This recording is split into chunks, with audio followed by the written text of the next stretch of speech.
Graça e paz em nome de Jesus. Eu gostaria de pedir para você que abrisse a Bíblia, né, a palavra de Deus, no Evangelho de Marcos, no capítulo 6, do versículo 45 ao 52, que vai ser o texto, né, vai ser o trecho que a gente vai meditar nessa manhã. Amém?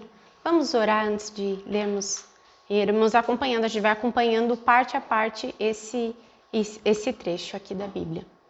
Senhor, nós te agradecemos por nessa manhã termos a Tua palavra, por podermos meditar nela, Senhor, e aprender, Senhor, através daquilo que o Senhor já ensinou aos discípulos naquele tempo. E pedimos, Deus, que o Senhor abra o nosso coração para aprendermos, Senhor, as lições que nós precisamos, Senhor, para a nossa vida, Pai. Dá, Senhor, o crescimento espiritual a cada um. Não deixa, Senhor, a gente se estabilizar ou retroceder, mas que em nome de Jesus a gente avance para o alvo. Em nome de Jesus. Amém. Então, eu coloquei aqui como tema aprendendo com acertos e erros. Você já aprendeu com os acertos da vida? Podem ser os seus, né? Às vezes a gente aprende, puxa, aquilo deu certo, e a gente aprende com alguma situação que aconteceu e a gente ali já estava talvez até pronto para responder de uma forma assertiva. E aprende com os acertos dos outros também, né? A gente aprende com a vida dos outros.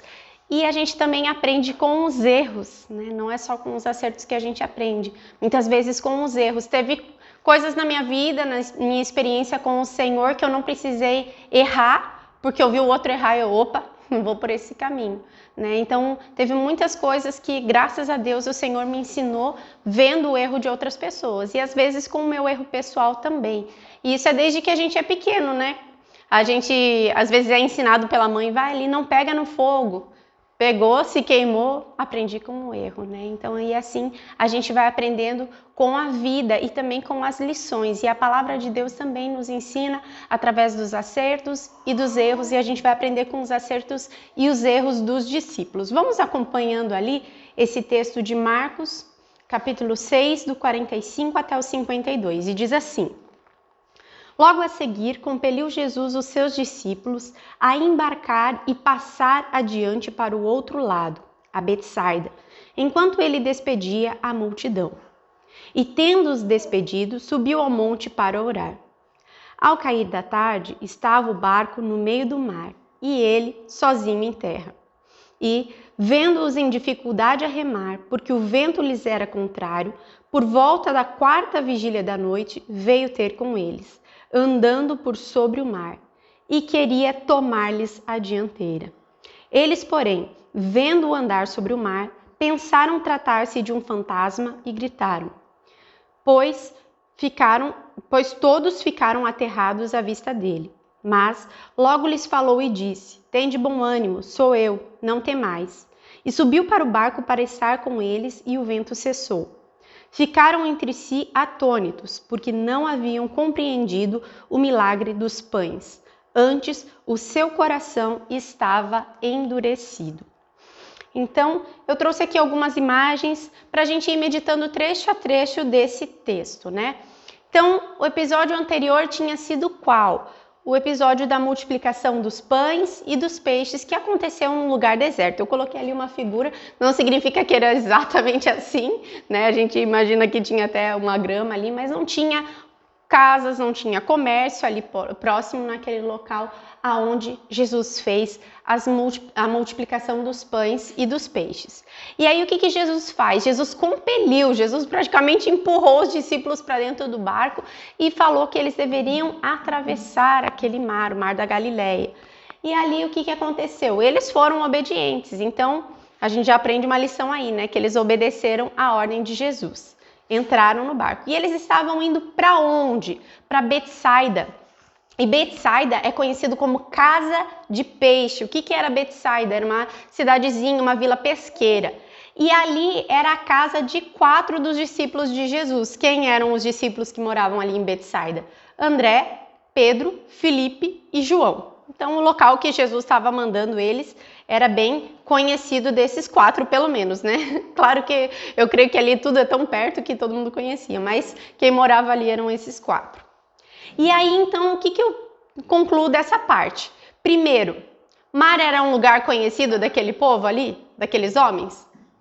Totalmente conhecido, né? Cortava ali ali de Cafarnaum para Betsaida, eles usavam o mar, então o mar era conhecido para eles. O transporte que eles estavam utilizando, que era o barco, era algo que era conhecido para eles? Também, né? A maioria deles era pescador, e mesmo quem não era pescador, né, não tinha carro, não tinha avião, não tinha outros transportes, então o barco era um transporte bem conhecido pela maioria deles. E muitos deles também exerciam, né, usavam aquele transporte como meio de trabalho. Então, nasceram ali, né, já aprendendo a pilotar ali o barco e manejar de uma forma bem tranquila. E o local para onde que eles estavam indo era um local conhecido deles? Também, Betsaida, como eu já falei, que era a casa de 4 desses discípulos. E aí, o que a gente tem mais aqui? Então, a gente tem que eles têm conhecimento de toda essa área, eles têm experiência com o barco e muitos deles usavam isso como uma forma de trabalho. Então, eles estão dentro de um ambiente seguro, um ambiente, né, bem conhecido deles. Ali em Marcos 6,48 diz assim: e vendo-os em dificuldade a remar, porque o vento lhes era contrário, por volta da 4ª vigília da noite veio ter com eles andando sobre o mar e queria tomar-lhes a dianteira. Então a gente está vendo ali que os discípulos estão dentro do barco, remando, o vento era contrário, então eles estão tentando chegar em Betsaida, mas o vento não está colaborando para que eles passem para Betsaida. E eles começaram a remar. E aonde que está Jesus? Está dentro do barco dessa vez? Não, Jesus está fora do barco. Mas Jesus está vendo o que está acontecendo? Tá. Então Jesus viu que eles estavam com dificuldade. Então naquele início, quando eles começaram a apresentar aquela dificuldade, aí Jesus está olhando lá. E Jesus fica só olhando para as situações quando elas se tornam difíceis? Não, ele vem ao nosso encontro e é isso que a gente vai ver aqui. E aí, olha o que acontece. Eles vão indo, né? Jesus está indo na direção deles e está indo para solucionar o problema deles. Só que isso trouxe algum alívio para eles? Não, pelo contrário, trouxe mais pavor ainda, né? Olha o que acontece ali em Marcos 6,49. Eles, porém, vendo-o andar sobre o mar, pensaram tratar-se de um fantasma e gritaram. Então a situação se tornou mais desesperadora ainda. Então, com o barco a gente conhece, a gente entende, a gente não sabe por que não está conseguindo passar, o vento está contrário, com toda a dificuldade eles estavam remando, e agora, ao invés de eles imaginarem assim, a solução dos nossos problemas está chegando, eles pensaram agora, eu imagino que eles começaram a pensar, agora a morte chegou, né? Porque para você ver um fantasma, para você ver um tipo de um espírito, acho que você já vai pensando que é o fim. E eles pensaram tratar-se de um fantasma e gritaram. E quando eu fui ontem, que eu estava meditando nessa situação aqui, eu pensei assim, eu ia dar um tema assim, não se desespere. Não tem situações assim que acontece que sai tudo fora do nosso controle e a gente começa a se desesperar. E às vezes essa situação acontece em situações que a gente já é comum, é corriqueiro. Essa situação ali para eles era corriqueira. Só que eles começaram a se desesperar e gritar. Ainda o vento é contrário? Beleza, vamos continuar remando. Agora a gente está vendo um fantasma? Meu Deus, é o fim. Eles se desesperaram. E eles estavam ali gritando, né? Agora eu fico pensando assim, uma criança, quando ela leva um susto, é normal ela gritar, né? Agora imagina uns marmanjos, perdão da expressão, daquele tamanho, pescadores, dentro de um barco, dentro de um ambiente que para eles era super conhecido, eles se desesperando e gritando. É porque a situação realmente estava saindo do controle. Quem aqui já andou de barco? Eu já andei. Desde que quando eu era criança, as primeiras viagens que eu fiz para uma ilha aqui do Paraná, eu já andei de barco, mas eu não posso dizer que eu sou experiente de andar em barco, né? Eu não sei nem, já pilotei um barco assim, né, com a ajuda do meu esposo, mas eu não sou aquela pessoa mais experiente. Mas quando a gente anda de barco e a gente está andando com alguém experiente, dá aquele certo alívio, né? Eu lembro que quando eu fui com o meu esposo fazer a mudança para uma ilha aqui do Paraná, nós fomos de dia, deixamos as coisas lá e nós voltamos à noite. E eu lembro que a gente não se desesperou, primeiro porque a gente crê no Senhor, né? E segundo, porque quem estava pilotando o barco era uma pessoa super experiente. Eu olhava para aquele homem e eu falei, eu não estou enxergando nada. Era de noite quando a gente voltou. Uma chuva que a gente voltou molhada, assim, que não tinha uma parte que a gente não tivesse encharcado. Mas eu olhava pro comandante ali daquele barco, um pequeno barco, né? E eu tinha uma segurança. Falava, gente, eu não estou vendo nada, mas esse homem está enxergando alguma coisa. Com uma pequena lanterna, ele indicava que a gente ia chegar num lugar, então eu fiquei em paz. Mas esses pescadores aqui, que eram experientes, eles estavam gritando porque a coisa realmente tinha saído do controle. Quem sabe se eu naquele barco vesse o comandante do barco ali desesperado, eu também ia me desesperar, ia falar, se saiu fora do controle dele, então tô perdida, né? E ali esses homens experientes estavam gritando, desesperado, porque saiu do nosso controle e agora a gente tá vendo um fantasma aqui, a coisa tá muito difícil. E eles estavam desesperados. E olha só, então ali usa nessa linguagem ali, né, que eu tenho usado bastante, que é ao meio da revista atualizada, diz assim, pois todos ficaram aterrados à vista dele. Todos, não era um que estava, eu não tenho tanta experiência, eu tô meio desesperado. Não, todos ficaram aterrados. E essa palavra, aterrados no original, é a palavra taraço, que significa agitar, sacudir, algo de movimento das partes de lá para cá, causar uma comoção interna a alguém, tirar a sua paz de mente, perturbar a sua tranquilidade, inquietar, tornar impaciente, turbar, preocupar, inquietar o espírito de alguém com medo e temor, tornar-se ansioso ou angustiado, causar perplexidade à mente de alguém ao sugerir dúvidas. Vocês já passaram por alguma dessas situações? Ficou perturbado, meu Deus do céu, eu tô preocupada. Eles ficaram aterrados à vista de tudo que estava acontecendo, desesperados. Perdemos o controle total. E não era um ou outro, a gente não pode dizer que foi alguém que não tinha experiência, mas todos, desde os mais experientes até os menos experientes nisso, ficaram desesperados. E aí, graças a Deus por Jesus, né? Porque Jesus, ele não deixou eles ficarem perturbados por muito tempo, né? Diz ali que eles se perturbaram, mas logo, eu dei um destaque ali para essa palavra, porque logo, Jesus é tão bom porque ele vem ali ao nosso socorro, não esperando, né? Vou ficar assistindo eles ali desesperados, vou ficar assistindo eles ali naquela situação terrível. Não, ele logo lhes falou e disse, tem de bom ânimo, sou eu, não temais. E Jesus, ele vem com essa palavra quando a gente é discípulo dele, quando a gente está obedecendo a ordem dele, quando ele nos vê em desespero. Ontem eu passei por uma situação que assim, o desespero era mais uma angústia, sabe? Uma situação assim que você acha que não vai dar conta das coisas. E ainda bem pela palavra do Senhor que ele diz, mas logo lhe falou e disse, tem de bom ânimo, sou eu, não temais. Então a gente não precisa ter medo, porque aquilo que sai fora do nosso controle, aquilo que traz desespero e perturbação pra gente, não saiu fora do controle do Senhor Jesus. São só circunstâncias. E se ele falou que a gente vai atravessar, a gente vai atravessar, a gente vai chegar do outro lado. Se foi ele quem levou a gente pro barco e nós estamos caminhando na direção dele, a gente recebe essa palavra. Se alguma coisa saiu fora do teu controle nessa semana, nesse dia, mas você está em obediência do Senhor, receba essa palavra, tenha bom ânimo. Sou eu, quem que é esse? Sou eu sou. É o próprio Deus que está falando isso, é o próprio Jesus que está dizendo isso. E ele está dizendo, não temais, não tenham medo, não fiquem perturbados com essa situação, porque não saiu do controle dele. Aquilo que causa desespero na gente, não causa desespero no Senhor. E aquilo que é agitado para a gente não é agitado para o Senhor, porque ele estava andando sobre as águas. E aí, ele subiu para o barco para estar com eles e o vento cessou. E agora eles ficaram o quê? Eles estavam aterrados e agora eles ficaram o quê? Atônitos. O que é atônitos? Espantados, maravilhados e fora de si. Sabe como você fica aquela sensação assim? Como que foi resolvido esse problema que para mim era tão grande?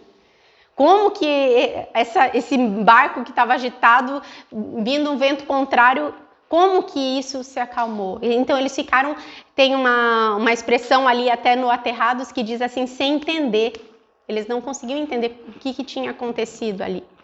E aí a gente vê o porquê. Na parte final é uma parte que chega a doer essa lição, né? Por que eles ficaram daquela forma? Porque não haviam compreendido o milagre dos pães. Antes, o seu coração estava endurecido. Que situação triste, né? Então, como a gente está vendo essa perspectiva ali de Jesus andar sobre as águas, dessa perspectiva que a gente está aprendendo lições, aprendendo com os acertos e com os erros dos discípulos, a gente pode ver que a lição passada eles não entenderam. A lição passada era a multiplicação dos pães e dos peixes. E eles não compreenderam aquela lição. Eles não compreenderam o que Jesus tinha feito. Embora eles viram ali 5 pães, 2 peixinhos, eles viram mais de 5.000 pessoas serem servidas, eles não tinham compreendido a lição anterior. E agora Jesus aproveita essa nova lição que eles estão vivendo, essa situação que causou super desespero neles, para mostrar para eles por que eles não tinham entendido a lição anterior. Por quê? Porque o coração deles estava endurecido. E aí eu fui também olhar no original essa palavra coração endurecido, ali a parte do endurecido. Essa palavra endurecido no original é poro, aparentemente de poros, tipo de pedra. Recobrir com uma pele espessa, endurecer ao recobrir com calo, fazer-se duro, calejado, tornar-se insensível, perder a capacidade de entender. Então, às vezes, tem situações que a gente está tão endurecido que a gente não viu o milagre. Ou a gente olha para o milagre e a gente compreende, nossa, foi feito algo sobrenatural. Agora eles estavam entendendo que tinha sido feito algo sobrenatural.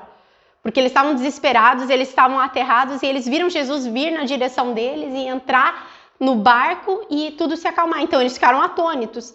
Mas, apesar de eles terem visto todas as coisas que aconteceram ali na multiplicação, eles não compreenderam. E eles não compreenderam por quê? Porque o coração deles estava endurecido. E às vezes a gente pode estar com o coração endurecido por diversas formas. Por quê? Primeiro, porque a gente não conhece Jesus o suficiente. Segundo, que a gente não conhece, talvez, conhece o Jesus. Eles conheciam Jesus, mas não conhece o poder de Jesus. Às vezes a gente conhece o poder de Jesus para uma coisa e não conhece para outra. Vamos dizer que eles tivessem entendido o milagre, eles não entenderam, a gente sabe. Mas eu conheço o Deus que provê, mas eu não conheço o Deus que me protege. Então, às vezes, o Senhor ensinou a gente uma lição e a outra a gente não aprendeu. Então, isso faz com que a gente fique desesperado. A gente saber conhecer o poder de Jesus para umas coisas e não para outras. Não ter essa experiência. Outra coisa que faz com que o nosso coração duro é calejado, tornar-se insensível. Às vezes a gente vem passando por situações e a gente vai se endurecendo cada vez mais. Ao invés da gente entender que Deus, que trouxe a gente até aqui, vai continuar cuidando, protegendo, livrando, a gente não entende. Porque a gente já está insensível, a gente perdeu essa sensibilidade, né? A gente ficou endurecido pelas circunstâncias. E que o Senhor, ao olhar para nós, não encontra esse coração endurecido. Pelo contrário, o coração que o Senhor não despreza é o coração quebrantado, o coração contrito. Então, que a gente se apresente diante do Senhor, não calejado pelas situações, isso acontece, não. E que a gente tenha capacidade de entender, de perceber essa sensibilidade que vem do Senhor, que vem do Espírito Santo. Ou a gente vai acordar e entender que tudo que acontecer na minha vida hoje é um milagre. Eu acordei respirando, é um milagre. Não, mas às vezes eu tô calejada. Respirar é normal. Respirar é comum. Todo mundo respira. Todo mundo que tá vivo aí tá respirando. Não, é um milagre. O Senhor deu pra gente essa vida como um presente. Mesmo que aconteçam coisas difíceis, circunstâncias contrárias, o Senhor continua no controle.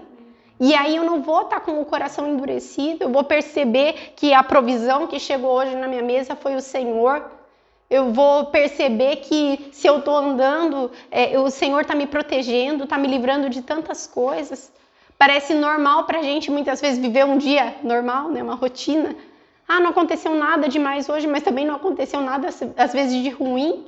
Eu lembro que teve uma manhã que lá em Curitiba, ainda quando a gente morava lá, o André orou na hora do café da manhã, ele falou, obrigado por todos os livramentos que o Senhor já deu hoje, né? E eu lembro que automaticamente eu pensei assim, eu falei, nossa, mas são 6 horas da manhã, que livramento que talvez tenha ocorrido, né, nesse tempo. Muitos, porque logo naquela semana uma pessoa entrou para roubar lá. E eu pensei assim, e foi de manhã assim, né? Foi naquele horário ali, 6 horas da manhã. Quantos livramentos? E naquele dia Deus deu mais um livramento, né? O André já estava acordado e a pessoa não entrou, né? Saiu correndo de medo. Então Deus dá livramentos. Só que às vezes o nosso coração se torna insensível e a gente não vê os livramentos. E mesmo que Deus permita a gente passar por ventos contrários, tempestades, por situações difíceis, a gente precisa ter a sensibilidade de perceber que Ele está olhando para a gente, que Ele está vendo e que Ele vai nos socorrer, Ele vai nos ajudar.